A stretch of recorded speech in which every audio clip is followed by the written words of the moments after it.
জনপ্রিয় কন্টেন্ট ক্রিয়েটরের সাক্ষাৎকার নিয়েছি, যাকে গত 3 মাস আগেও ডেকে নিয়ে নির্যাতন করা হয়। রাহিকে জুলাই আন্দোলনে হাসিনার পক্ষে কাজ করাতে 3 লাখ টাকা অফার করেছিল আফ্রিদি, কিন্তু রাহি তার কথা না শুনে ছাত্রদের পক্ষে অংশ নেয়। জুলাই আন্দোলনে অবাধ্য হবার কারণেই রাহিকে ডেকে নিয়ে আবারও নির্যাতন করা হয়। আপনি যে ফোন দিয়ে কয় ওই যে সরকারের যে ইয়েগুলো ভাঙচুর কইছে, মেট্রো রেল এগুলা নিয়ে একটা ভিডিও বানাইতে হইব। এ কথা বলে আমার বলতে যে তোলাই ভাইয়া কিছু টাকা পাঠাইতেছি, তো হে তো যেটা বলে আমরা তো ভয় পাই। আমি কিন্তু হেরে বাঘের মতো ডরাই। আমি না, আমাদের টিমের সবাই তার বাঘের মতো ডরায়, কারণ মানে সে অন্যরকম মানুষ ভাই। সে ক্যামেরার ভিতরে একরকম, কিন্তু ক্যামেরার বাইরে খুব ডেঞ্জারাস একটা লোক। তারা কিন্তু সবাই ভয় পায়। ইউটিউব ইন্ডাস্ট্রিতে একটা টাইমে তার সবাই বাঘের মতো ভয় পাইতো। সবাই তার অফিসে ডাকাইতেছে। যারা আমরা টিমের যারা মানে ছাত্র আন্দোলনের সময় তার বিপক্ষে চলে গেছিলাম। তার বেল্টের বাড়ি আমার তো বেশি কেউ খায়নি। তো বেল্ট খুইলা আমার কুত্তার মতো পিড়াইতো। এই সময় তাকে ভিডিও কলে একজনের সাথে কথা বলিয়ে দেয়া হয়, যাকে বাংলাদেশের ভবিষ্যৎ প্রধানমন্ত্রী হিসেবে তার সাথে কথা বলানো হয়। 2-3 মাস পরে হয়তো বা তার মাথাতে আবার ঢুকছে যে রাহি কি কারো লগে আবার কিছু কইয়া লাইনি। হ্যাঁ, রাহিরে আবার একটু দমক দিতে হইব। কেমনে বড় একটা নেতার সামনে হয়তো ফোন টোন দিলে আমি একটু ডরাই যাই। আমি তো ডরাইলে আসলে আমি কিন্তু ভয় পাই। তো হঠাৎ একদিন রাইতে আমি নোয়াখালী 10:30-11টার দিকে হঠাৎ একটা ভিডিও কল, তৈরি আফ্রিদি এই তো আবার তলপেটে কামড় দিয়েছে। আল্লাহ এতদিন পর হঠাৎ কল দিয়ে আবার কি জানি কি কয়, হঠাৎ ফোন দিয়ে কয় শুন তোর লগে একজনের সাথে একটু কথা বলাই দিবে, বুঝছস রাহি? পরে আমি কই জি ভাইয়া, কোনো সমস্যা নেই বলেন। পরে দেখলাম হঠাৎ করে বিপিনুর ভাইয়ের সাথে আমার কথা বলাই দিছে ভিডিও কলে। আমার কইতেছে একজনের সাথে তোর কথা বলাই দিব, সে কিন্তু নেক্সট বাংলাদেশের অনেক বড় মাপের একজন কেউ হবে, প্রধানমন্ত্রী বা মানে ভালো একটা পদে যাবে। তো পরে আফ্রিদি ভাইকে বুঝছি তো তোর ভাইয়ের অবস্থানটা? আমি কি জি ভাইয়া বুঝছি। পরে কথা সাবধানে থাকিস, ঠিক আছে? আমি কি জি ভাইয়া ঠিক আছে। শুধু বুঝাইছে যে তার লগে বিশাল বড় বড় হাত আছে, এই জন্য সে দেশে খুব রিল্যাক্স আছে, মানে বুঝাইছে এটা। তৌহিদ আফ্রিদি 5 আগস্টের পর দেশ ছেড়ে পালিয়েছিল। এরপর আসামি হয়েও আইনজীবী দিয়ে বাদীর মামলা পরিচালনা করা এবং নুরুল হক নূরকে নিজেদের পকেটে নেয়ার পরেই আফ্রিদি সাহস করে আবারও দেশে ফেরেন। 5 আগস্টের পরে 2-3 মাস সে আসে নাই। তখন আলহামদুলিল্লাহ বলছিলাম যে আল্লাহ সে না আসুক, সে তার মতো থাকুক, আমরা আমাদের মতো থাকি। আমরাও তার কাছে যাইতাম চাই না, সেও আমার কাছে না আসুক। যে মানুষ 5 আগস্টের পরে আইসা দেশে স্টে করছে, সুন্দরভাবে থাকছে, আল্লাহ তো আপনার সুযোগ দিছে, কিন্তু না আপনার ভিতরে তো ওই মনুষ্যত্ব না। আপনি শুধু রিভেঞ্জ, কারে কারে ধরবেন, কারে কারে মারবেন, কারে কারে কি করবেন, আপনার মনের মধ্যে শুধু এইসব হারামি। আল্লাহ কি আমরা ছাড় দিব? এসব কারণে তো আল্লাহ মানে ছাড়ে না। আসসালামু আলাইকুম, আমি মোহাম্মদ তানবীর রাহি। যারা আপনারা অনেকে আমাকে তৌহিদ আফ্রিদি চামচা অথবা তৌহিদ আফ্রিদি ছোট ভাই হিসেবে জানেন, তো আজকে আপনাদেরকে কিছু ভুল ধারণা ভাঙার জন্য আমি চলে আসছি। আপনারা জানেন গতকালকে আফ্রিদি ভাইকে বরিশাল থেকে মেবি গ্রেপ্তার করা হয়েছে।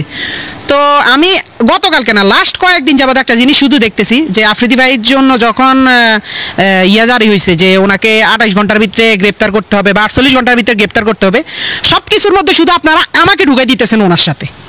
তো আমার কথা হচ্ছে আজকে আপনাদের এই সব ভুল ধারণা আমি ভেঙে দিব।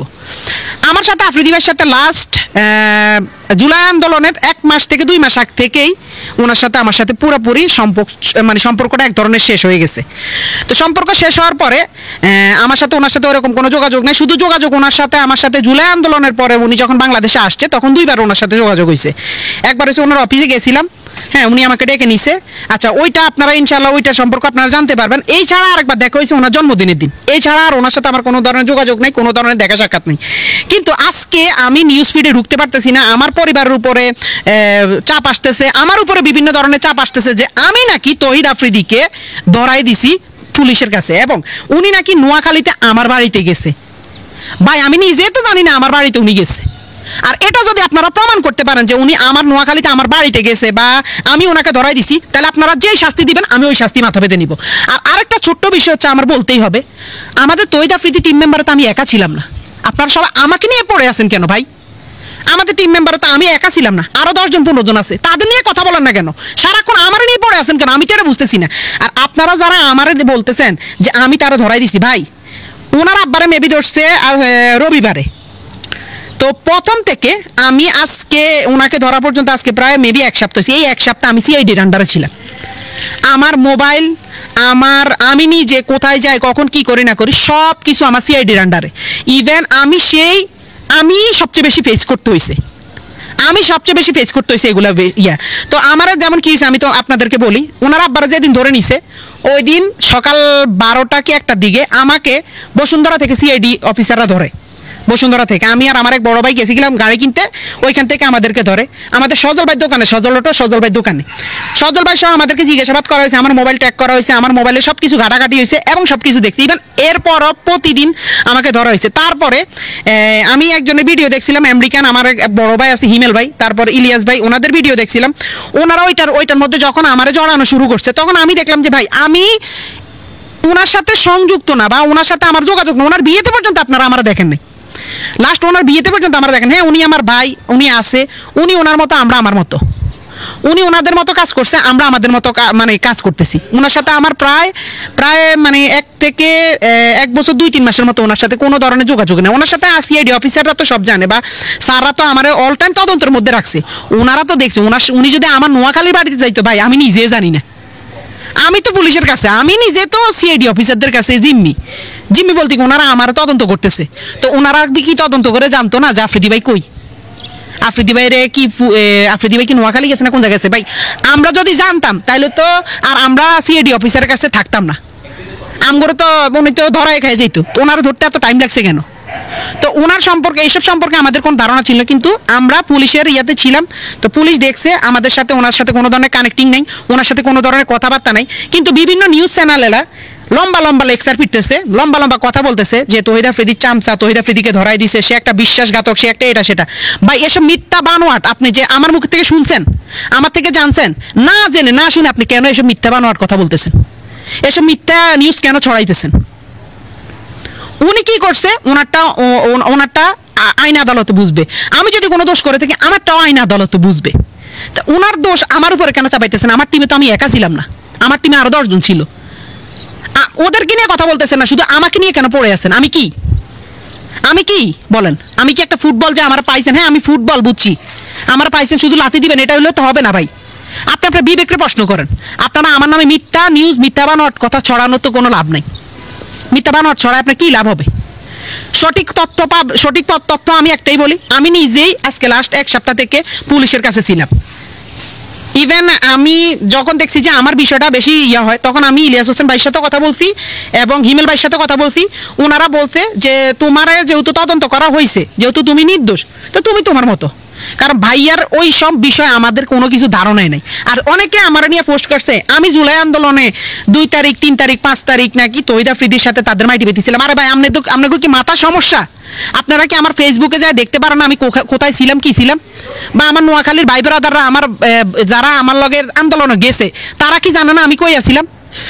আমি জুলাই মাস, আগস্ট মাস, সেপ্টেম্বর মাস গত বছর নোয়াখালীতে ছিলাম। কারণ তখন বন্যা হয়েছিল, আপনারা ভালো করে জানেন, তখন বন্যার সময় বন্যা হয়েছিল। তো এইসব মিথ্যা অপবাদ একজনের নামে, আমার নামে আপনি মিথ্যা কথা ছড়ায় আপনার কি লাভ? আমার এটা একটু বলেন। মিথ্যা বানোয়াট কথাবার্তা ছড়ায় আপনার কি লাভটা হয়? আমার এটা একটু বলেন। আমি জুলাই আন্দোলনে 1 তারিখ 2 তারিখ 3 তারিখ 4 তারিখ এই কয়দিন আমি টানা মনে করেন যে আমি ছিলাম। আমাদের জুলাই আন্দোলন হয়েছিল আমাদের তখন মাইজ দিতে, যেহেতু আমরা একটু গ্রাম সাইডে পড়ছি, আমাদের সাইডে আন্দোলন ওরকম হয় নাই, হইলো ছোটোখাটো হয়েছে, স্কুলের বাচ্চারা করছিল, কিন্তু আমরা ছিলাম তখন মাইজ দিতে। এবং এটা সাক্ষী আছে একজন কন্টেন্ট ক্রিয়েটর আছে রাইসুল ইসলাম আমাদের নোয়াখালীরই, তারপর আমার কিছু ছোটো ভাই আছে যেমন মাকতুম সহ, ওদের বিভিন্ন ধরনের আমাদের বিভিন্ন গ্রুপ আছে নোয়াখালীর, ওরা সহ আমরা মাইজ দিতে প্রায় আমার বাড়ি থেকে 60 কিলোমিটার 50 থেকে 40-50 কিলোমিটার দূর হয়েছে মাইজদি। আমরা মাইজদিতে যে আন্দোলন করছি, হাজার ফুটেজ, হাজার ভিডিও আছে। কিন্তু আপনারা ছড়াইতেছেন আমি নাকি 2 তারিখ 3 তারিখ আফ্রিদি ভাইয়ের সাথে ওনার মাই টিভিতে ছিলাম, হ্যাঁ ওনার সাথে আমি বসেই করছি। ভাই মিথ্যা কথা কেন ছড়ান? মিথ্যা কথা কেন ছড়ান ভাই? মিথ্যা বাদ দিয়ে সত্যিতে আসেন, আপনারা যাচাই বাছাই করেন, আমার তো সমস্যা নেই। আমার তো আজকে 7 দিন তো যাচাই বাছাই করছে পুলিশে, সিআইডিএ, তারপর বিভিন্ন ধরনের বিভিন্ন মানে সাংবাদিকরা, জার্নালিস্টরা, যেমন এই যে আমেরিকা থেকে আমার প্রচুর পরিমাণে চাপ দিছে এই যে হিমেল ভাই, তারপর ইলিয়াস ভাই, ওনারা অনেক তথ্য জানছে আমার কাছ থেকে। কি তথ্য জানছে? যে আমরা কি আসলে কি করছি না করছি আমরা বলতে বাধ্য হয়েছি। কারণ ভাই আমার কারণে তো আমার ফ্যামিলির উপর চাপ পাইতেছে, আমার উপর বিনা কারণে চাপ পাইতেছে, বিনা দোষে, বা আমি বিনা দোষে দোষী হইতেছি। এই যে আজকে আপনারা মিথ্যা নিউজ ছড়াইতে আছেন যে আমি নাকি তৈদা ফ্রিদিরে ধরাই দিছি, আমি নাকি তৈদা ফ্রিদির সাথে নোয়াখালী, মানে এসব মিথ্যা ভাই, এগুলো তো সব মিথ্যা কথা। আপনি কেন ছড়ান? আপনি দেখছেন? আমার কথা হচ্ছে আপনি যদি দেখেন প্রমাণ করতে পারেন, আপনি যে শাস্তি দিবেন আমি ওই শাস্তি মাথায় নিব। যদি এই কথা উল্টা পাল্টা মিথ্যা কথা আপনারা করতে পারেন, এসব মিথ্যা বানোয়াট কথা বাদ দিয়ে দয়া করে মানুষটি বিভ্রান্তির মধ্যে ফেলবেন না। আমার কারণে যেন আমার ফ্যামিলির ক্ষতি না হয়। মিথ্যা এসব বানোয়াট আমার নামে, একজন নাম মিথ্যা বানোয়াট ছড়ায়েন না ভাই। এই দিন না আরো দিন আছে ভাই, এসব মিথ্যা বানোয়াট কইরেন না। আল্লাহ ছাড় দেয়, ছাড়ি দেয় না। তা আপনি আমার নামে আজকে মিথ্যা একটা বানোয়াট দিয়ে আমার হেনস্থা করবেন, আমারে মানুষের কাছে কালার করবেন, আমার পরিবারের কাছে আমার ছোট করবেন, আমার আত্মীয় স্বজনের কাছে আমার ছোট করবেন। কালকে যে ওই দিনটা আপনার লাইফে আসবে না তা কিন্তু না।